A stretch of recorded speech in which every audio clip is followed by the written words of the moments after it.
मैं रेखा सिंह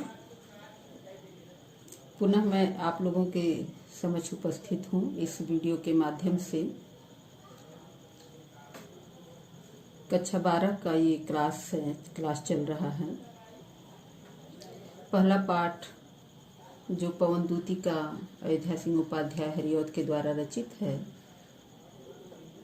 भाग 1 में मैं उसके बारे में एक पैराग्राफ मैंने समझाया था। आज अगला पैराग्राफ मैं लेकर के आप लोगों के समक्ष उपस्थित हूँ। संतापों को विपुल बढ़ता देख के दुखिता हूँ, धीरे बोली सा दुख उससे श्रीमती राधिका यूं। प्यारी प्रातः पवन इतना क्यों मुझे है सताती, क्या तू भी है कलुषित हुई काल की क्रूरता से। अब इसमें कुछ कठिन शब्द हैं, उन कठिन शब्दों के अर्थ आप लोग समझ लें। संताप अर्थात दुख, विपुल, विपुल अर्थात बहुत अधिक, विपुल यानी अधिक, बहुत अधिक। सदुख, दुख के साथ। कलुषित होना यानी दूषित मन वाला होना, दूषित होना। क्रूर, क्रूर अर्थात कठोर।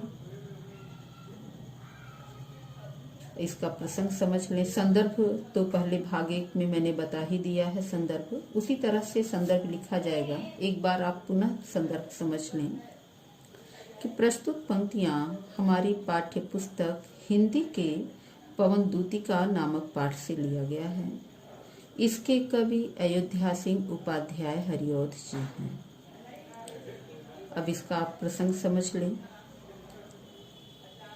कि राधा जी जब घर में अकेली बैठी हैं और शीतल वायु का, सुगंधित वायु का झोंका खिड़की के रास्ते उनके घर में प्रवेश करता है, उन्हें स्पर्श करता है, तो राधा का दुख बहुत अधिक बढ़ जाता है।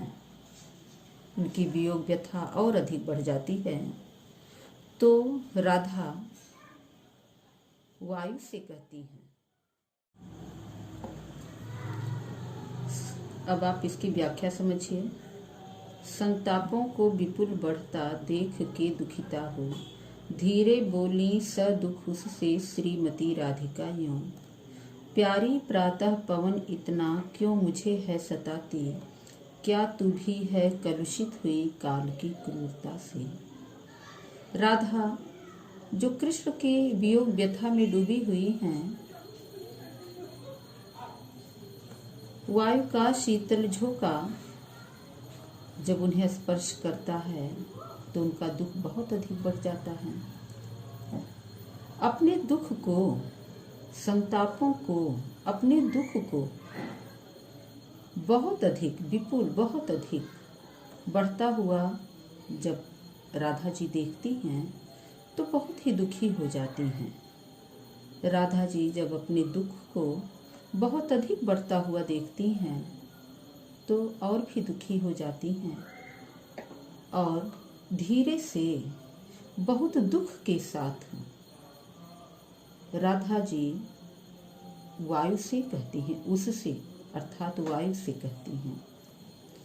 राधा जो वियोग व्यथा में डूबी हुई हैं, उन्हें वायु का शीतल, वायु की शीतलता उन्हें रंच मात्र भी नहीं भाती है। वायु की शीतलता उनकी वियोग व्यथा को और बढ़ा देती है, उनकी वो और अधिक व्यथित हो जाती हैं। इस प्रकार जब वह अपने व्यथा को, अपने दुख को बहुत अधिक बढ़ा हुआ देखती हैं तो और भी दुखी हो जाती हैं और बड़े दुख के साथ धीरे से उस वायु से श्रीमती राधा जी बोलती हैं। प्यारी प्रातः पवन इतना क्यों मुझे है सताती। प्रातः काल चलने वाली प्यारी पवन, पवन का प्रिय होना, पवन तभी प्रिय होता है जब वो शीतल हो, सुगंधित हो। इस प्रकार प्यारी का कहने का तात्पर्य है कि शीतल वायु, सुगंधित वायु जो प्रातः काल एकदम शुद्ध वायु बहती है, हे प्रातः काल चलने वाली, सबके मन को प्रिय लगने वाली शीतल वायु, सुगंधित वायु, तू मुझे इतना क्यों सता रही है? तू तो सबके मन को खुश कर देती है, सबको प्रसन्न कर देती है, लेकिन तू मुझे अपने स्पर्श से इतना क्यों सता रही है? मेरी वियोग व्यथा को और अधिक क्यों बढ़ा रही है? क्या तू भी काल की क्रूरता से कलुषित हो गई है?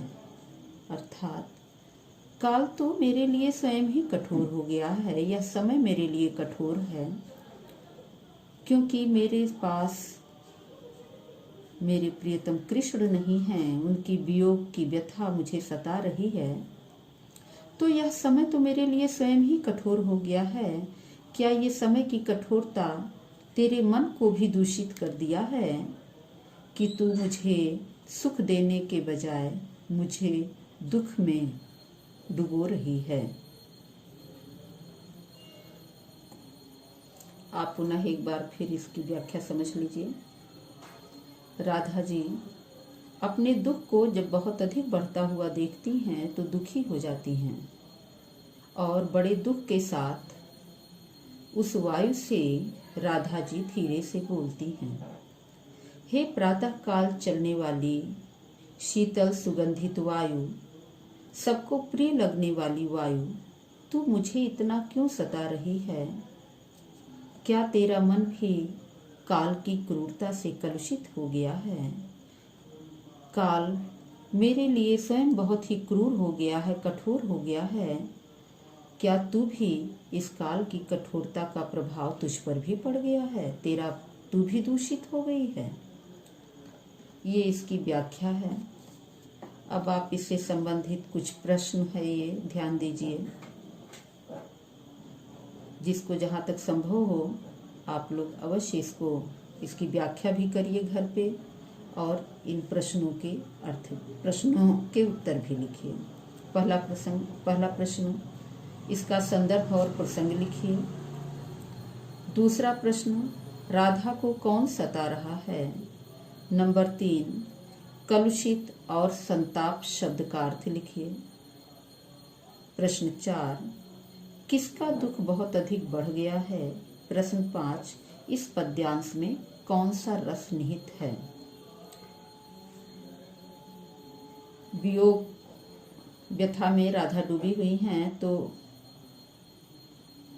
स्वाभाविक है श्रृंगार रस है, श्रृंगार रस में वियोग रस, तो ये चीज आप लोग ध्यान दीजिएगा।